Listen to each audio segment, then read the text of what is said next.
It's a war with no end in sight, being fought between two of the most dangerous gangs in America. I'm willing to take a bullet for one of my brothers, and my brothers are willing to take a bullet for me. At stake, control of Northern California, pride and domination. Firearms, edge weapons, blunt objects, anything that they can utilize to fight with, they will. Their total focus is on hatred for the enemy. They have a policy of shoot or kill on sight if they can. The Hells Angels and the Mongols are locked in a battle to the death. It's last man standing. Fights may last a brief period of time. A war goes on forever. War's hell. No, that's the bottom line.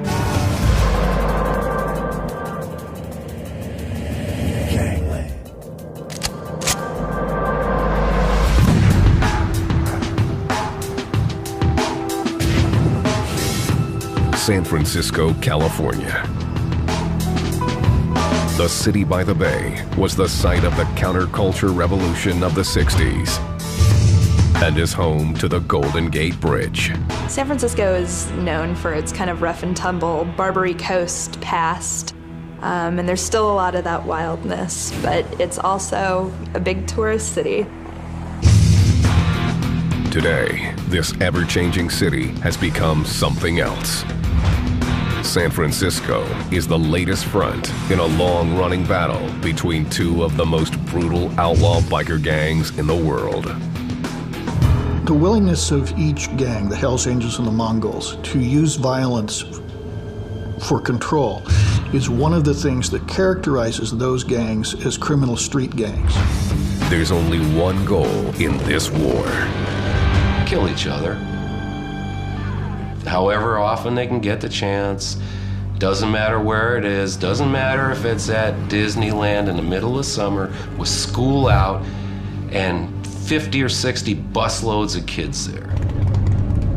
When they happen to run into each other at a roadside rest area or a restaurant or a bar, it's like mixing oil and water. The fights are erupting not just in San Francisco, but across California. The Hells Angels control the northern part of the state, the Mongols the southern region. But neither is satisfied with the imposed limits. Traditionally, San Francisco has been Hell's Angel country. I mean, this is their turf. And once the Mongols come up from down south and they come in here, it's a slap in the face to the Hell's Angels. The result is a mounting list of casualties. Jorge Gil Blanco is a gang expert with Western States Information Network. He specializes in outlaw motorcycle clubs. The Mongols and the Hells Angels hate each other so much at this point that their total focus is on doing damage to each other wherever and whenever they can. The collateral damage is of no consequence to them. The Hells Angels are the biggest biker gang on Earth. With 2,500 members and 230 chapters across the United States alone. They demand respect wherever they go. I don't call it respect, I call it fear and intimidation. Everybody is, unless they're another member, they're fair game, they're just prey. Anthony Tate, who worked undercover for the FBI, is one of the few men to infiltrate the Hells Angels and live to tell the tale. He even fooled the Angels' legendary leader, Sonny Barger. Sonny Barger described me, you are the perfect Hells Angel. You're squared away, you're clean, you take care of business. You know, I was wearing a wire at the same time he was telling me this, so it was kind of funny. His 5 years posing as a member showed Tate just what the Hells Angels are all about. Stolen vehicles, stolen firearms, narcotics distribution, narcotics manufacturing, extortions of every kind you can imagine. If you can name a crime, they've got their fingerprint on it somewhere.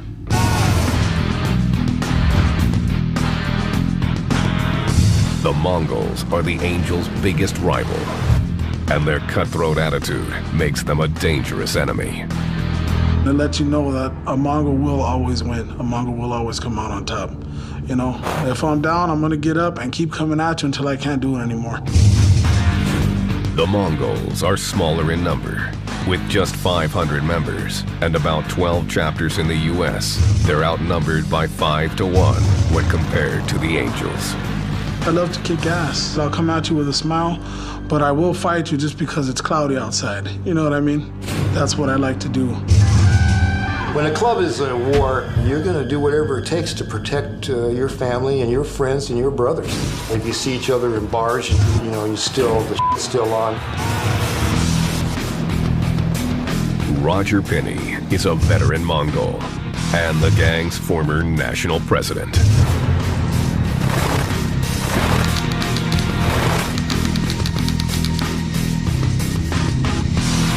To be honest, I mean, it is an ego boost. I mean, you know, because usually anywhere you go now, I mean, they know who you are.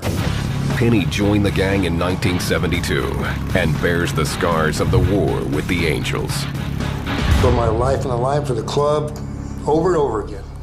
You know, I didn't get stabbed and shot 7 or 8 times for, you know, standing on the sidelines. Penny says the Mongols take extreme issue with the Hells Angels mandate. If I want to ride a bike and I want to put on a patch, I'm not going to have somebody tell me where I can ride and where I can, or where I'm going to go. You know what I mean? The fight between the gangs has lasted 30 years, with a dozen confirmed deaths and countless shootings. We're at war. I mean, basically, everybody knows that, and that's what's going to happen. But when you're at war, that's just the price you pay. September 2nd, 2008. The Dirty Thieves Bar in San Francisco's Mission District. An unknown Mongol entered the bar wearing his colors.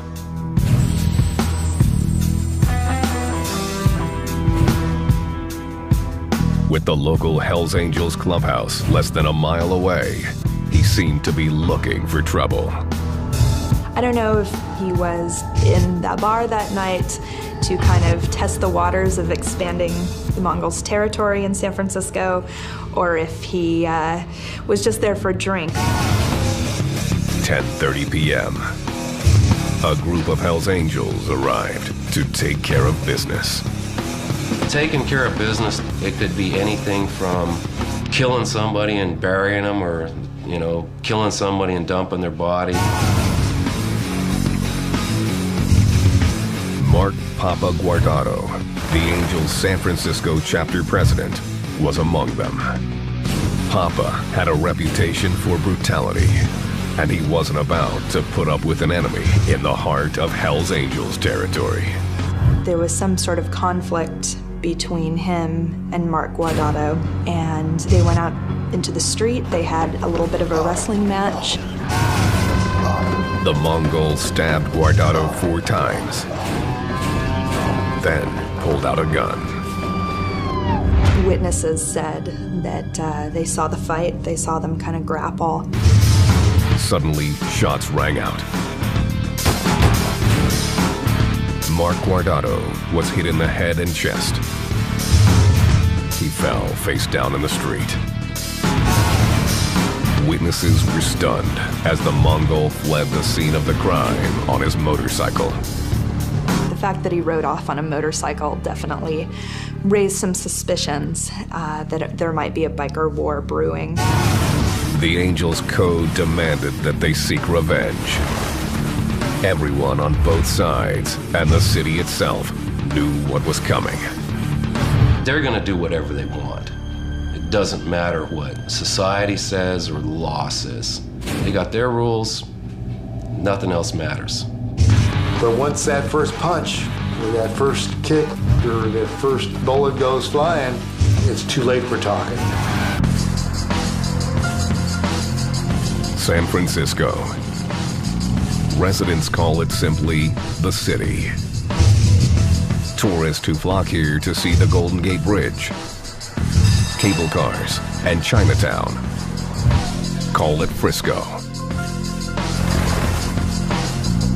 It's also the front line of a brutal gang war between the Hells Angels and the Mongols Motorcycle Club.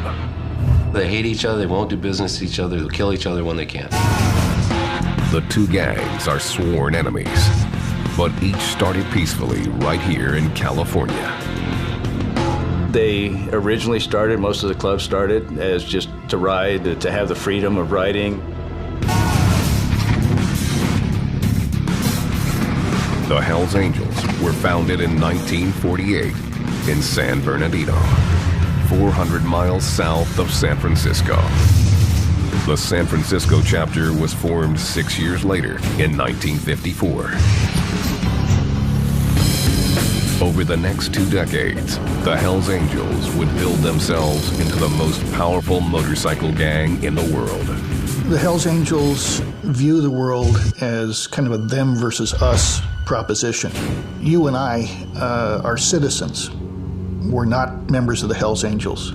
As such, we're some kind of lesser life form. In the 1960s, the Hells Angels set up chapters across the United States and had no trouble finding recruits. There is a big attraction there. There's the drug attraction, there's the violence, there's the women, and it's pretty much the attitude that we can do whatever we want, whenever we want, and get away with it. And nobody can stop us. The Angels were a force, making money by dealing drugs and defending their turf by any means necessary. But they would soon be challenged.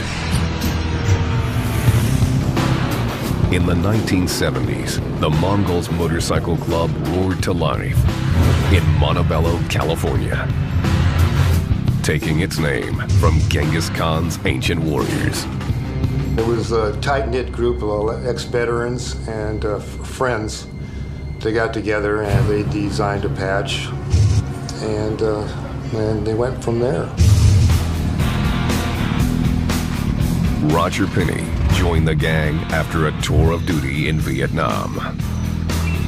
When I came back from Vietnam, I had this thing that I couldn't cure. It was like a rush for excitement, because I just went through a war, for God's sakes, and you just live on the edge, so to speak.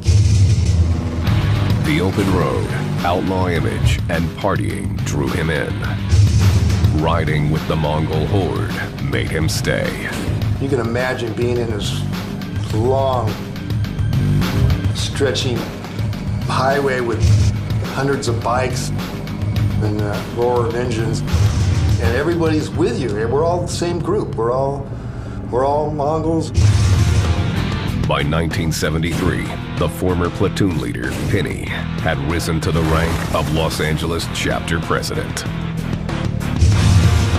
The Mongols began expanding their territory in California and trying to grow their drug business. They're involved in the illegal drug trade in the sense from anything from small amounts of either methamphetamine, marijuana dealing to pound dealing, kilo dealing quantities. The Hells Angels noticed, especially when the Mongols modified their colors. The patch that they wear on their back can be referred to as a patch or a set of colors, and this is sacred to them. The patch is split into 3 pieces with the gang's name on top, their logo in the middle, and their location on the bottom.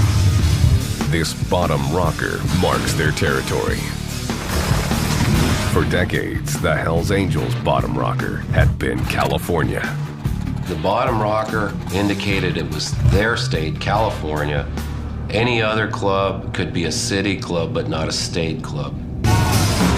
By 1977, the Mongols decided to claim California as their territory. It was a serious insult to the Hells Angels and a threat. It was territorial. They felt they flew California, it was theirs, period. To them, it was probably the same as flying Hells Angel top rocker. The Hells Angels ordered the Mongols to remove the patch, but the Mongols weren't about to take orders from anyone. It was which way we were going to go and how the club, are we going to take this and become a family club, you know, and are we going to stand up to the plate, you know? The gang put it to a vote. The results weren't surprising. The Mongols basically decided that, you know, we don't care what the Hells Angels have to say, we don't care what anybody else has to say, we're going to do what we're going to do. We didn't realize what we were biting off, to be honest with you. But, we did it. The decision led to the first blows in this war. September 5th, 1977. Escondido, California. Two Mongols members, Raymond Jingle Smith and Emerson Redbeard Morris, were headed home with their girlfriends in tow. The trip would put them on the Hells Angels' radar, and everyone knew tensions were high. Redbeards and Jingle asked, should we fly back, brother? Two San Diego Hells Angels driving in a car came up behind the Mongols, pulled out machine guns, and opened fire.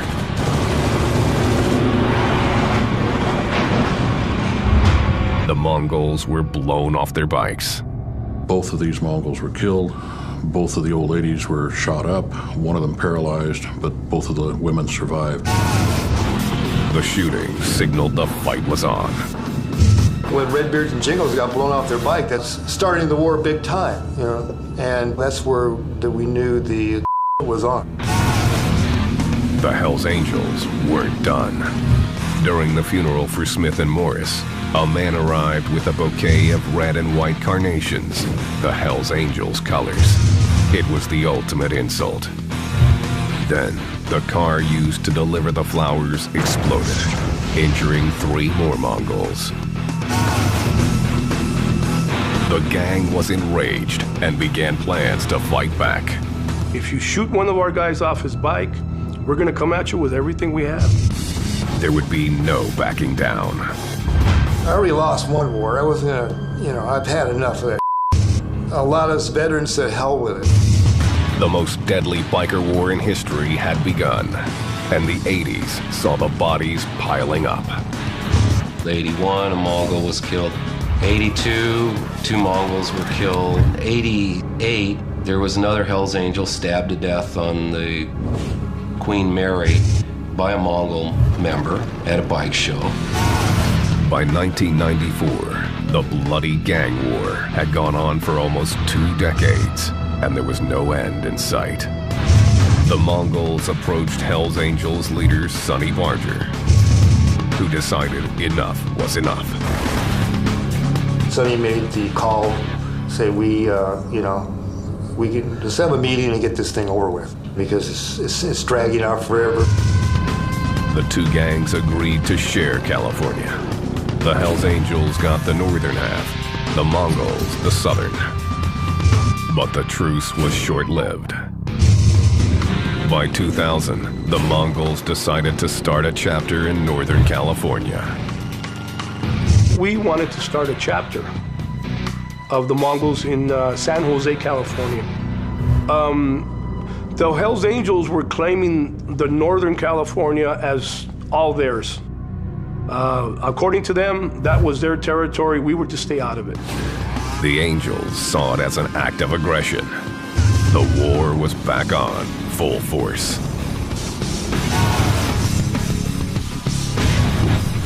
April 27th, 2002. Laughlin, Nevada. 10,000 bikers, including Mongols and Hells Angels, gathered for the annual Laughlin River Run. The Mongols were in Harris Casino drinking. 2 a.m. Roger Pinney was at the bar when some Hells Angels started heading their way. After this many years, I just felt something was wrong. They were there to take care of business, either fight, do whatever they had to do to take care of the Mongols. Pinney approached the 2 Angels. We kind of walked off by ourselves, and I said, we need to, there's a problem. What's the problem? Well, we can talk about this, but we need to defuse this bomb before it explodes. Roger Penny, you can see him on the video, actually walks up, puts his hand on the shoulder of one of the Hells Angels and starts talking to, trying to defuse the situation, trying to calm it down. Suddenly, one Hells Angel kicked a Mongol in the chest, setting off a vicious fight. It's like domino effect. The first punch, the first shot, the first stab, whatever. Penny was trying to help a fellow Mongol when a Hells Angel came up behind him and pulled a knife. So I grabbed the HA to pull him off my brother, and that's when I was stabbed 3 times. I felt the knives going in and twisting in my back, or like, right, and twisting, because he wanted to kill me. And at that point, that's when the bullets started flying. Penny managed to escape from his attacker. A fellow Mongol helped him out the back door and into a cab. When the battle ended, a Mongol and 2 Hells Angels lay dead. I found out later that the 2 HA that I was talking to were dead. The bloodshed escalated the war. I don't give any, but I certainly don't take any. You want to disrespect me, and I'm going to do what I need to gain my respect. The problem was the tension was building, and it was like a firecracker ready to happen. In San Francisco, the world's largest outlaw motorcycle gang, the Hells Angels, are locked in a turf war with their hated enemies, the Mongols Motorcycle Club.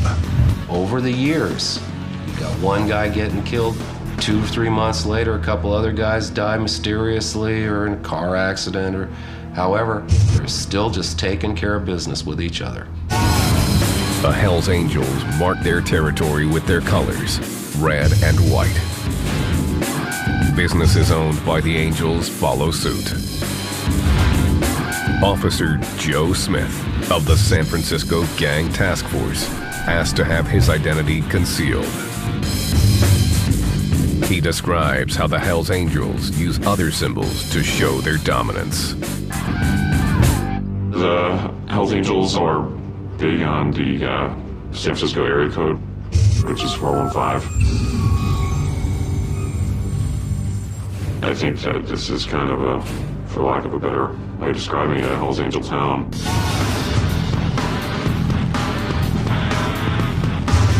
Anthony Tate, who worked undercover for the FBI, spent 5 years posing as a Hells Angel. I never had to kill anyone. I beat up a number of different people, but that was just part of everyday business. He's experienced the seductive power of the outlaw image. You get on a motorcycle and you do know that you have a power. When you rack it up and those pipes rack as you're going by, a couple of good-looking girls just turn their head and look. Tate was a valued member of the Hells Angels. I had explosives and demolitions and firearms experience from the military, and so that's a pretty well-rounded package in their book.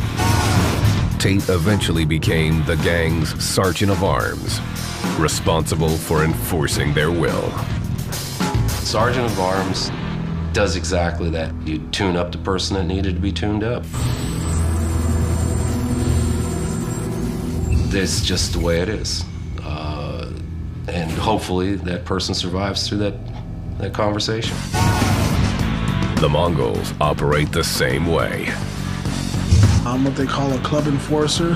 When there's people out there who don't really agree with what has to be taken care of, I make sure that they agree with it. I don't take no for an answer. The gangs reserve their most violent acts for each other. But collateral damage is acceptable.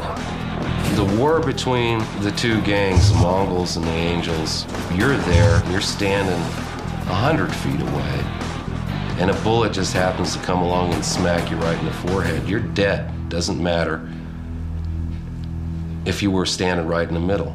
Society does not matter to them. The Hells Angels show their power in a very public way. It's very commonplace to see members carrying large knives on their hips open and exposed so they can't be arrested for concealing a weapon. Whips are pretty big, used to crack motorists that annoy you when you're riding your bike, break a rearview mirror off, or etc. They also have a specific way to show their hatred of the Mongols. Occasionally you see acronyms such as AMMD, which allegedly means all Mongols must die. While these two gangs are willing to kill one another, there is one thing they will not do: violate the outlaw biker code. I'd never testify against anybody, and that's just the biker way. But the one thing that you do not do in the biker world is rat. That's the way it is. The battle for California continues. Eureka, 275 miles north of San Francisco. November 7th, 2008. Hell's Angel Robert Thompson was fresh from prison after being acquitted of the murder of 2 young girls. He went to a local bar just before midnight.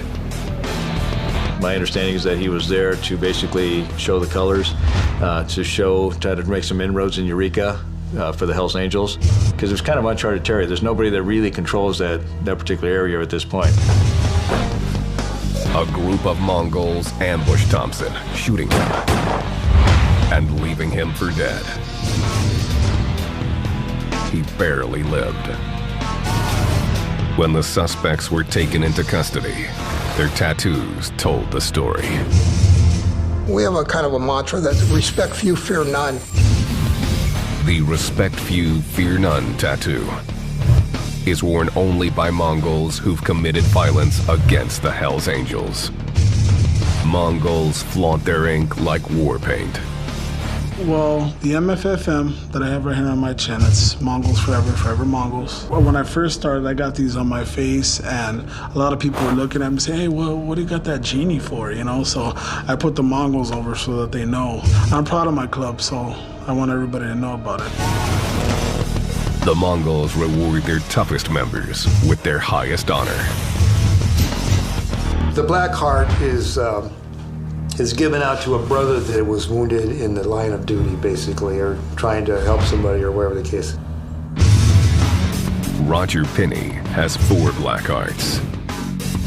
He earned 1 for his involvement in the 2002 riot in Harris Casino in Laughlin, Nevada. It's kind of rough to talk about, because, I saw a lot of people hurt for no reason, But I stood up, I did my thing. Following the casino battle, the Mongols adopted a new tactic in their war against the Hells Angels. They began recruiting new members from a brutal Hispanic gang known as Se01. These new members had a vicious reputation. If they're dealing with Se01 and they get loyalty from that club, then I guarantee that they're definitely going after somebody. They're definitely going to use them for a violent act. The new recruiting push wasn't supported by all of the Mongols. They were bringing into the club their old ways, their gang member ways, and they were dealing drugs.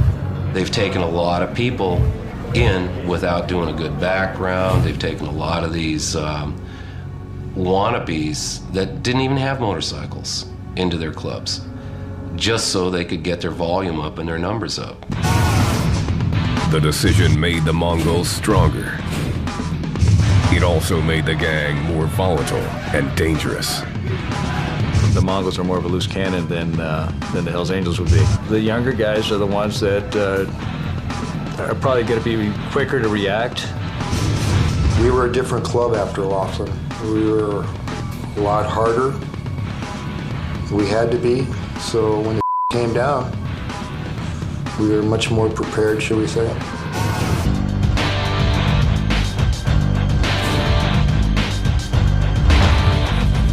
San Francisco. The city by the bay is the scene of a brutal turf war being waged by two outlaw motorcycle gangs, the Mongols and Hell's Angels. We're at war. People look at this program like Young Hell's Angels, One Young Mongols, and say, oh, you know, who cares? We'll kill them all. The Mongols, who are outnumbered by the Angels 5-1, began recruiting from a brutal gang, the Se01, to help them in their fight. As a Mongol, we always try to be on the defensive. I mean, when you have that many people, you know, things happen. I mean, you can't, it's hard to control every incident.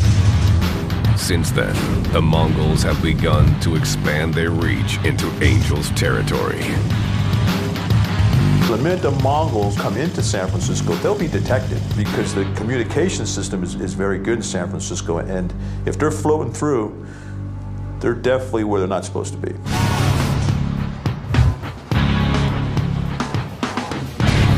September 2nd, 2008. San Francisco's Mission District. Hell's Angels chapter president, Mark Papa Guardado, and a member of the Mongols engaged in a violent fight. There was a conflict between Papa and this supposed Mongol member outside of the bar on the sidewalk, and a struggle ensued in which the suspect produced a handgun and shot Papa. The Mongol fled the scene on his motorcycle after pulling the trigger. Papa collapsed, face down in the street. The paramedics had cut off his shirt, and you could see the big Frisco tattoo on his side. Papa was rushed to San Francisco General Hospital, where he was pronounced dead. News of the murder spread instantly throughout the city.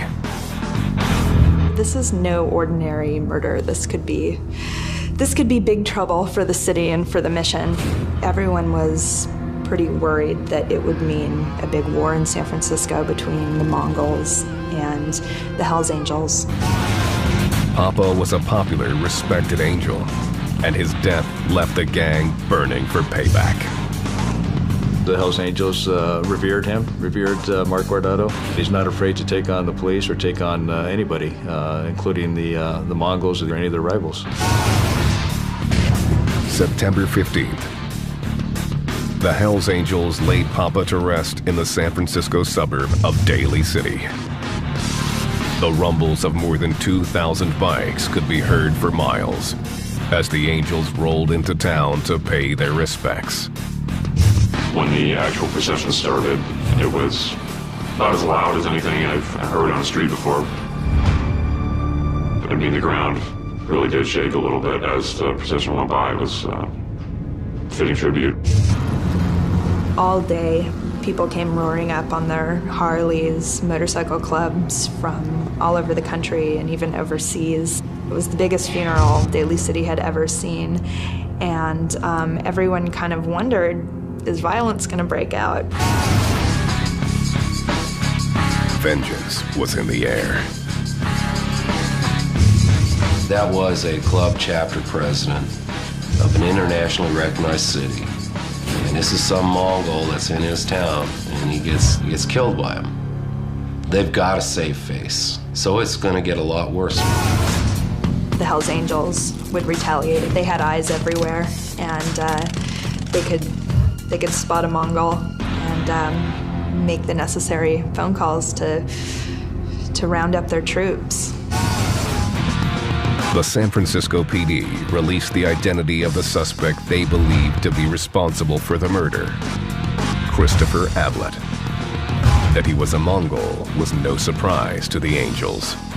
When they released Chris Ablett's identity, it was kind of a confirmation of everyone's suspicions. Everyone kind of knew it was a rival motorcycle group. When the police went to Ablett's home to execute an arrest warrant, he was nowhere to be found. Police would need to find Ablett before the Angels in order to avoid further bloodshed. There was a sense after that happened that, wow, this guy needs to turn himself in. October 4th, 2008. Ablett surprised everyone by walking into a police station in Bartlesville, Oklahoma, more than 1,700 miles away from San Francisco. He had been a fugitive for a month. He just walked into a police station and said, you know, I think people might be looking for me. And indeed they were. Ablett was turned over to the SFPD and pled not guilty to murder. But the case is ongoing. And the fear of reprisals remains high. The killing of the San Francisco president will add a lot of fuel to the fire. It will exacerbate the situation tenfold. The more exchange of, killing each other, it's just going to prolong the ongoing war. It's last man standing.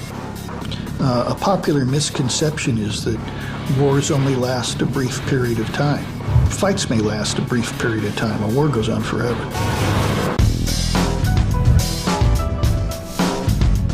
San Francisco is in the grips of a brutal gang war between the Hells Angels and the Mongols Motorcycle Club.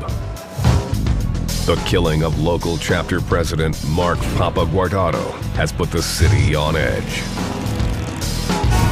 His alleged murderer, Mongol Christopher Ablett, is behind bars, but tensions remain high.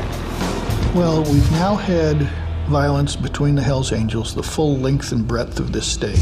Mongols are attacking them in Humboldt County. They're attacking them in San Francisco County. They're attacking them in Southern California. You should hate a Mongol because you're a Hells Angel. You should hate a Hells Angel because you're a Mongol. These people have been carrying that hatred for a long time.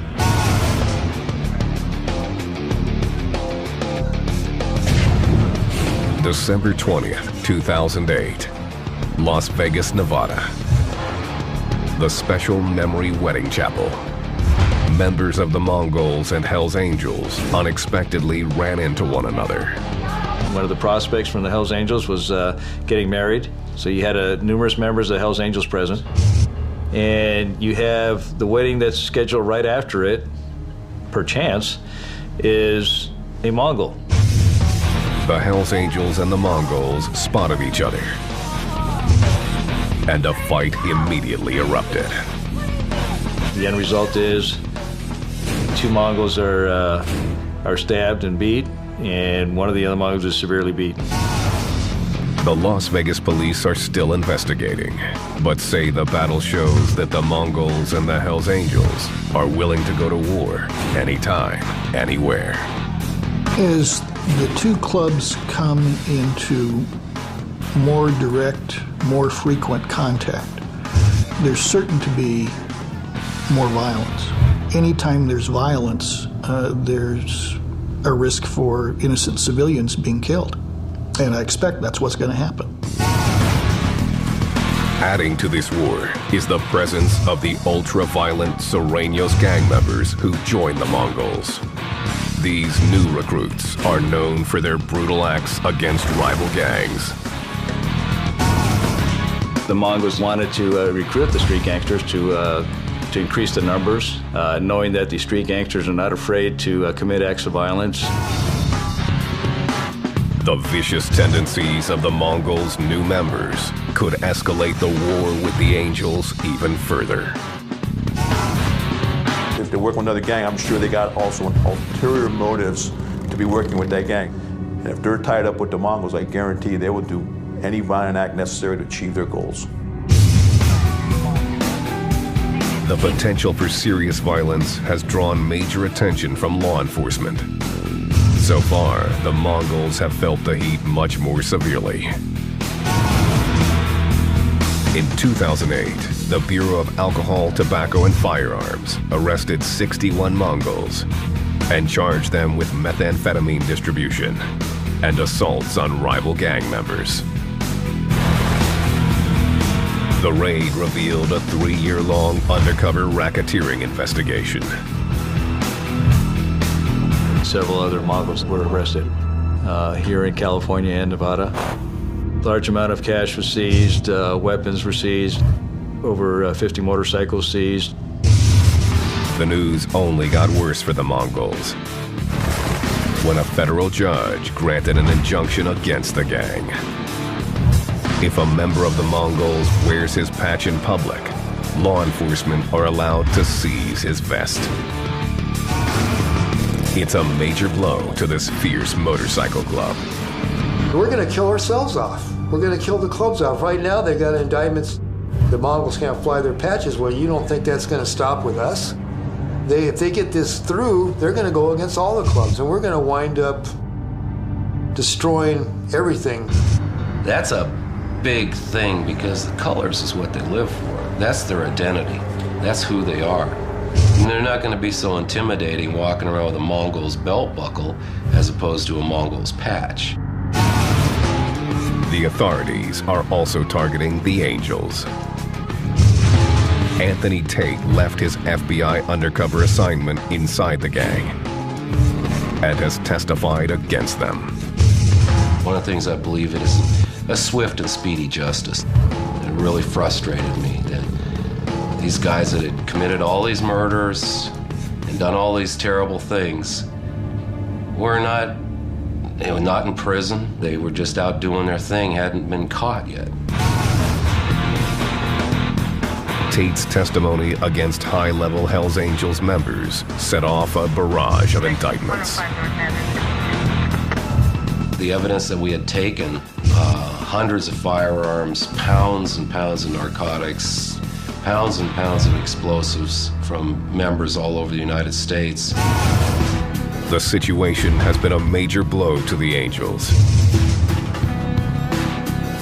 And with their code of silence broken, the gang has changed their Death's Head logo. You'll notice the mouth is closed and they're stitching across the mouth because we don't talk about club business. Tate now lives in hiding, convinced that the Hells Angels will retaliate if they know his whereabouts.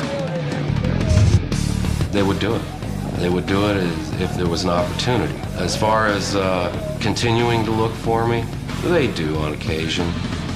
However, the person that tries to collect on the hit, if they're successful, the Angels won't pay.